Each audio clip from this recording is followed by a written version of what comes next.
Thanks for joining me on today's Appgate demo series. Today's topic is the Zero Trust platform and codeless integration.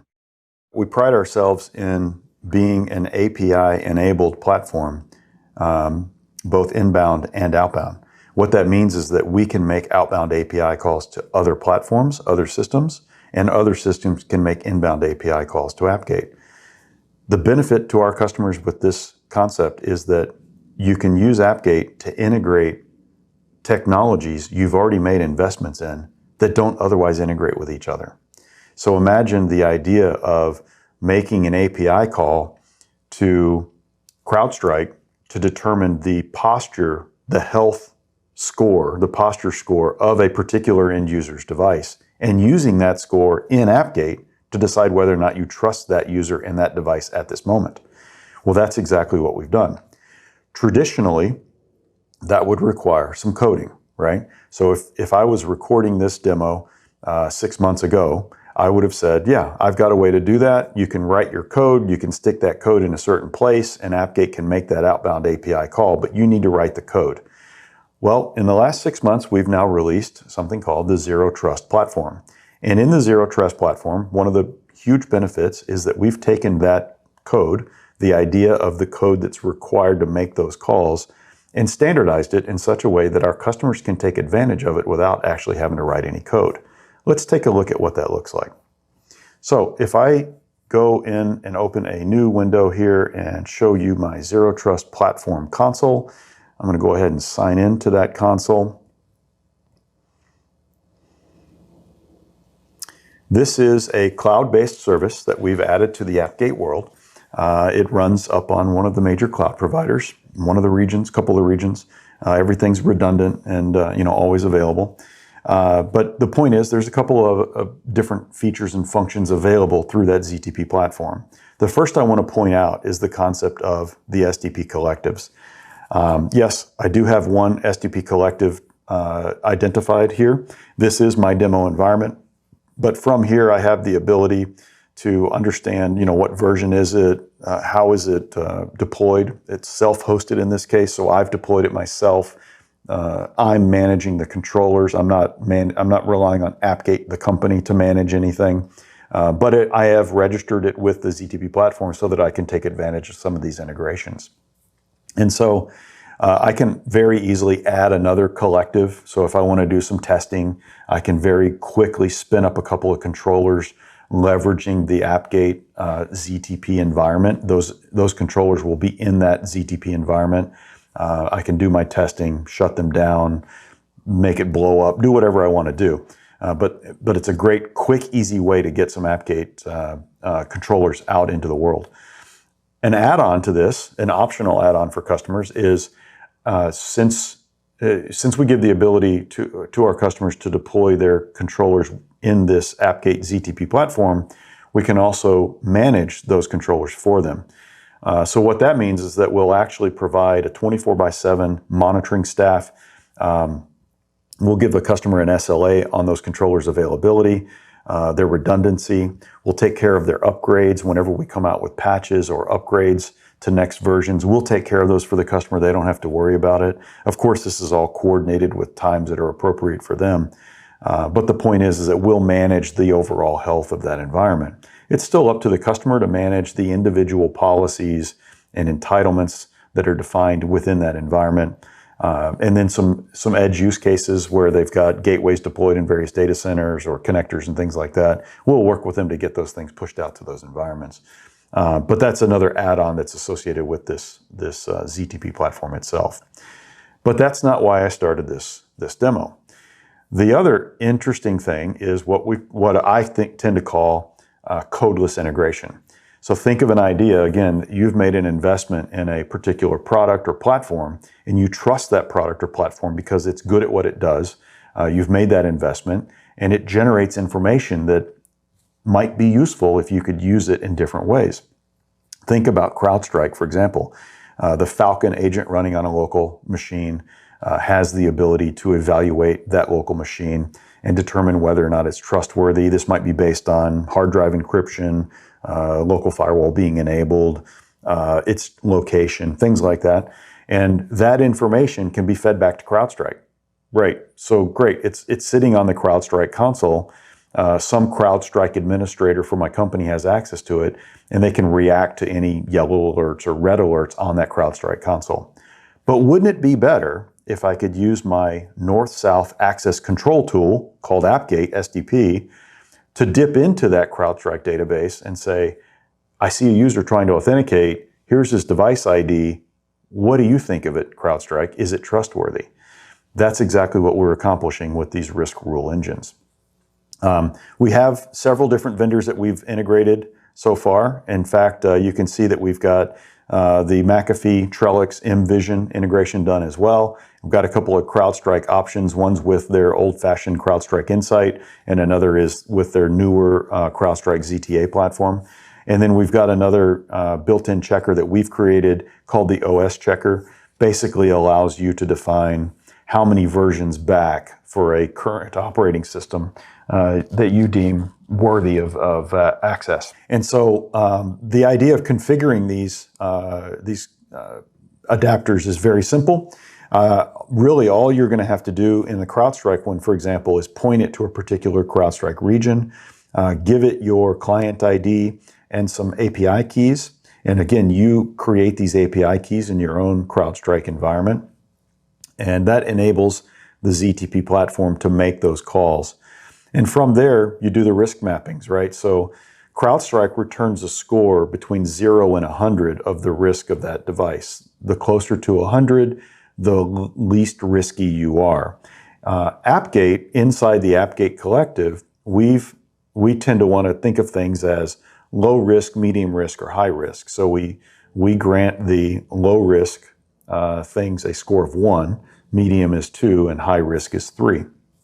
And so basically what this is saying is, what are the CrowdStrike scores that would get translated to a low risk or a 1 in Appgate? And what are the CrowdStrike scores that would get translated to a 2 in Appgate? And so that's up to you to actually define what those mappings look like. You can manipulate and manage those. Maybe I want to go 90 for my low risk, and then from 89 to say 50 for medium risk, and then anything below that would be a high risk scenario, right? So boom, I've just quickly made a save to my CrowdStrike checker.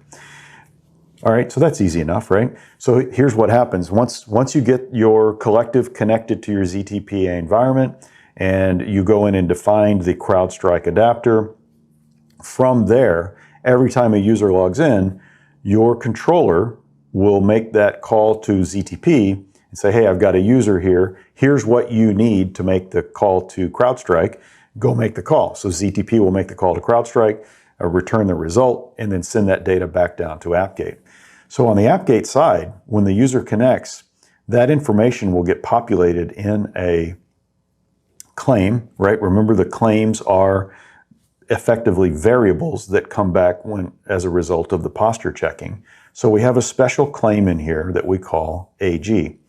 That AG claim contains the information that came back from the ZTP integration.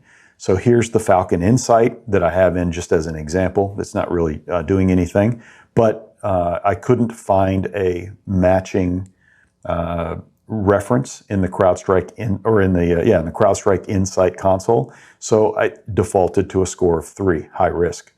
On the CrowdStrike ZTA side, it did find a match, right? And so a low risk level was detected, and it gave me a score of 1, right? So for the CrowdStrike ZTA adapter, I got a score of 1. And then of course for the OS checker, here you can see the OS version, I also returned a low risk of 1 on that one as well.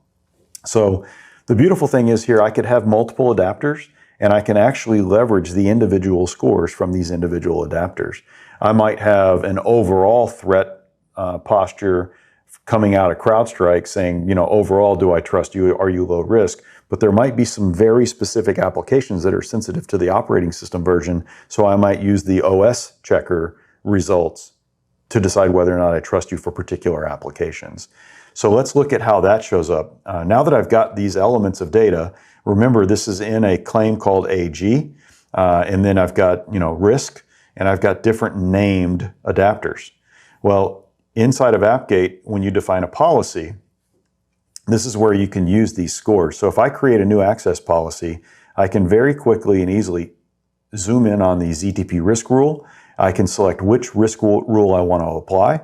So maybe I want to apply the ZTA score, and I only want to give you access if you are a low risk, right? That's the one on the Appgate side.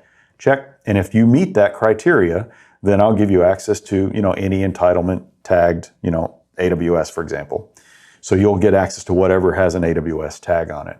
On the other hand, I might want to make this a little bit more complex. I might want to say, hey, not only do I care about your CrowdStrike score, but I also want to make sure that your OS version is either medium or low, right? You're within 2 or 3 versions of the most recent version. So I could very easily add that together and say, yeah, we got you there too, right? So in this scenario, I've chosen where all below are true. So think of this as an and statement where 1 and 2 have to be true.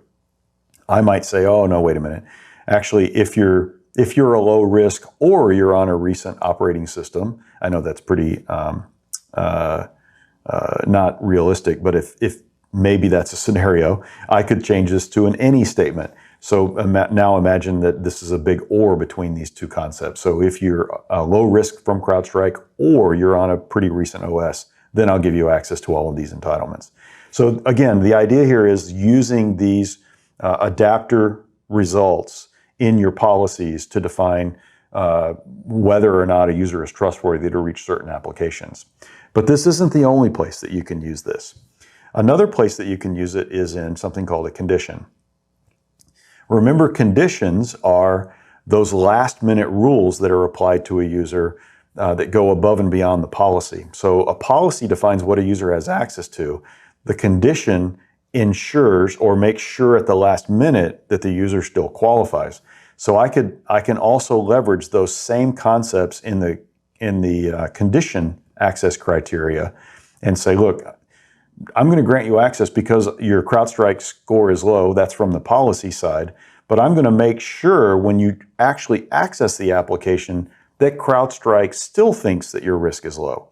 And so that's a way that you could actually use the condition. Remember, these conditions is where we apply step-up authentication and other types of last-minute checks to grant users access to applications.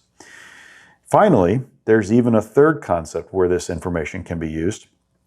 We have a concept built into Appgate. It is called the risk model. So instead of very specifically defining criteria upon which you want to map users to applications, you can put all applications into a very simplified risk model and control from an abstracted perspective how those users are mapped to those applications. So for example, if I have a user that because of the adapter scores that are coming back from ZTP is ranked as high user risk, then I can grant and control access in different ways based on how I define the entitlement, the riskiness or the sensitivity of the application itself. So if I defined an application as a low sensitivity app and a user comes in with a high risk, he would only be able to access it if he satisfied the user action the way that I have mine set right now. And that user action right now is defined as a required MFA from a default one-time password. Now, I might want to come in and change this. I might never want to let a high-risk user access any application. And I might even want to require medium-risk users to give me an MFA before I give them access. So I can manipulate and change the 3x3 diagram. I can also manipulate and change the way that I want to have them satisfy that user action by using different types of one-time passwords, or these are basically conditions within the environment, right? So I can force that user to give me some other info.